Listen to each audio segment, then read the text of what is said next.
പൂജാമുറിയിൽ പരസ്പരം തകർന്നിരിക്കുന്നില്ലേ? അവരുടെ കണ്ണിൽ നിന്ന് ഉതിരുന്നതേ കണ്ണുനീരല്ല. ഈ കണ്ണീന്ന് വരാൻ പോകുന്നത് രക്തക്കണ്ണീരാ. ഇതൊരു കൂടപ്പിറപ്പിന്റെ ശാപമായിട്ട് കൂട്ടിക്കും. നിന്റെ കയ്യിൽ പണമുണ്ടോ? എങ്കിൽ താ.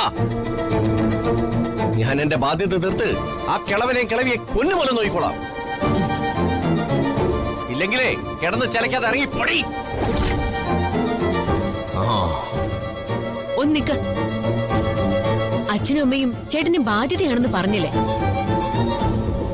ഒരു പഴയ കഥയുണ്ട്. ചേട്ടൻ കുട്ടിയായിരിക്കുമ്പോഴുള്ള കഥ. അച്ഛമ്മ പറഞ്ഞുള്ള അറിവാ. മഞ്ഞപ്പിത്തം പിടിച്ച് ആശുപത്രിയിൽ എത്തിച്ച പ്രകാശ് ചേട്ടനെ ഡോക്ടർമാര് പോലും കൈ ഒഴിഞ്ഞു എന്നുള്ള അവസ്ഥയായപ്പോ മരുന്നിനും ഇഞ്ചക്ഷനുകൾക്കൊക്കെ തീ പിടിച്ച് വിലയായിരുന്നു ആ സമയത്ത്. അമ്മയുടെ കഴുത്തിലെ കെട്ടുതാലി പണയം വെച്ച അമ്മയും അച്ഛനും പ്രകാശ് ചേട്ടന്റെ ജീവൻ രക്ഷിച്ചത്. അന്നേ അവര് വേണ്ടാന്ന് വെച്ചിരുന്നെങ്കിൽ ഇപ്പൊ എന്റെ അച്ഛനും അമ്മയും പിരിക്കാൻ മുന്നിൽ നിൽക്കുന്ന ഈ പ്രകാശ് ചേട്ടൻ ഉണ്ടാവുമായിരുന്നില്ല. 10 മാസം വയറ്റിൽ ചുമന്ന അമ്മയേക്കാൾ വലുതല്ല പ്രകാശ് ചേട്ടൻ മറ്റൊന്നും. ജീവിതകാലം മുഴുവൻ നിങ്ങളെ നെഞ്ചിലേറ്റ് നടന്ന അച്ഛനേക്കാൾ വലുതല്ല ഈ ഭൂമിയിൽ ആരും. ആ അച്ഛനെയും അമ്മയാണ്. നീ ഇതെപ്പോ വന്നു? ഞാൻ നിന്നെ കണ്ടില്ലായിരുന്നല്ലോ. കാണില്ല. അത്ര സന്തോഷത്തിലായിരുന്നല്ലോ നിങ്ങള്. ജനിപ്പിച്ച തന്തയുടെയും തള്ളയുടെയും ചങ്ക് തകർത്തിട്ട് ഇവിടെ വന്നിങ്ങനെ പാട്ട് പാടിക്കൊണ്ടിരിക്കുന്നത് കണ്ടിട്ടേ നിങ്ങൾക്ക് ഭ്രാന്ത് പിടിച്ചോന്ന് നോക്കി നിൽക്കായിരുന്നു ഞാൻ. ഇല്ല, നിങ്ങൾക്ക് മാനസിക രോഗം വരില്ല. മനസ്സുള്ളവർക്കല്ലേ മാനസിക രോഗം വരൂ. നിങ്ങൾക്കതില്ലല്ലോ. വയസ്സാം കാലത്ത് പരസ്പരം താങ്ങാവേണ്ട അച്ഛന്റെ അമ്മയുടെ മനസ്സുകൾ പരസ്പരം വെട്ടിമുറിക്കുമ്പോഴാണോ നിങ്ങളുടെ പ്രശ്നങ്ങളൊക്കെ ഒതുങ്ങുന്നത്? മറ്റൊരാളുടെ കണ്ണു നിറച്ച് നേടിയെടുക്കുന്നതിനെല്ലാം അല്പൈസ ഉണ്ടാവും. അതിനിവിടെ എന്ത് സംഭവിച്ചു എന്നാ നീ പറയുന്നത്? ഒന്നും സംഭവിച്ചില്ലേ? ഒന്നും സംഭവിക്കാഞ്ഞിട്ടാണോ നിങ്ങളുടെ അച്ഛനമ്മ അവിടെ ജീവിച്ചവൻ പോലെ ഇരിക്കുന്നത്? അച്ഛനെയമ്മയെ നോക്കില്ല എന്ന് ഞാൻ പറഞ്ഞില്ലല്ലോ. രണ്ടുപേരുടെയും ബാധ്യത ഇപ്പൊ എനിക്ക് ഏറ്റെടുക്കാൻ പറ്റില്ലെന്നാ ഞാൻ പറഞ്ഞത്. അവരെന്ത് ബാധ്യത നിങ്ങൾക്കുണ്ടാക്കിയത്? അച്ഛനമ്മയും ബാധ്യതയാണ് പോലും. നീ ഇനി എന്ത് പറഞ്ഞാലും ശരി, രണ്ടുപേരെയും കൂടി ചുമക്കാൻ എനിക്ക് പറ്റില്ല, പറ്റില്ല, പറ്റില്ല. ഒരേ വയറ്റിൽ ഒരേ സമയം രണ്ടുപേരെ ചുമന്ന നിങ്ങളുടെ അമ്മയുണ്ടല്ലോ.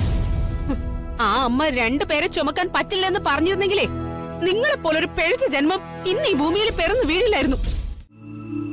ഗുളികയും കഴിച്ചില്ലല്ലോ മാധവേട്ട. ഗുളിക കഴിച്ചേ? ഇനി ഗുളികയൊന്നും വേണ്ട ചന്ദ്രു. ഇന്ന് ഏതാ ദിവസം? വ്യാഴം. ഇനി ഒരുപാട് സമയം നമ്മൾ ഒരുമിച്ചുണ്ടാകില്ലെന്ന് ഓർമ്മപ്പെടുത്തുന്ന ഒരു വ്യാഴാഴ്ച അല്ലേ? ഇനി ഒരു വേർപിരിയലിനും വയ്യ മാധവേട്ട.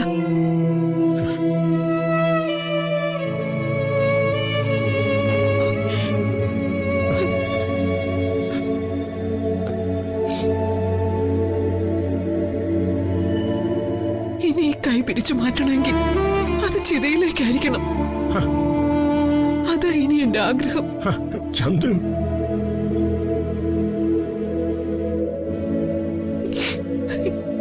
മാധവേട്ടന്റെ അടുത്തില്ലാതെ എന്റെ സങ്കടങ്ങളും വിഷമങ്ങളും സ്വയം പറഞ്ഞു തീർത്ത നാളുകളിലേക്ക് തിരിച്ചു പോകാൻ എനിക്കിനി വയ്യ.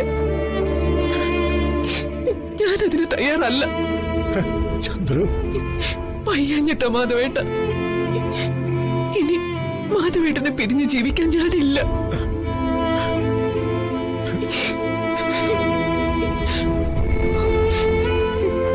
നമുക്ക് രണ്ടുപേർക്കും കൂടി ഇവിടുന്ന് എങ്ങോട്ടെങ്കിലും പോയി ഒരു വാടക വീടെടുത്ത് താമസിക്കാം.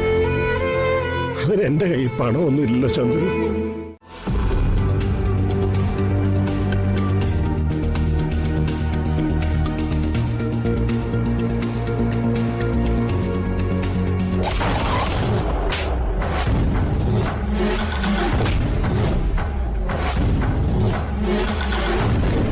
ഇനി ഈ ജീവിതത്തില് എനിക്ക് സ്വന്തമായി ഒരു 3 നില കെട്ടിടം ഉണ്ടാവുമ്പോ അതിന്റെ പാല് കാച്ച് ക്ഷണിക്കാൻ മാത്രമേ ഞാൻ ഈ വീട്ടിൽ കാലുകുത്തു.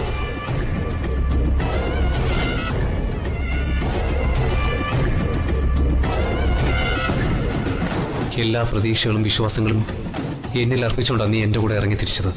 അത് നിറവേറ്റേണ്ടത് ഭർത്താവായ എന്റെ കടമയാണ്.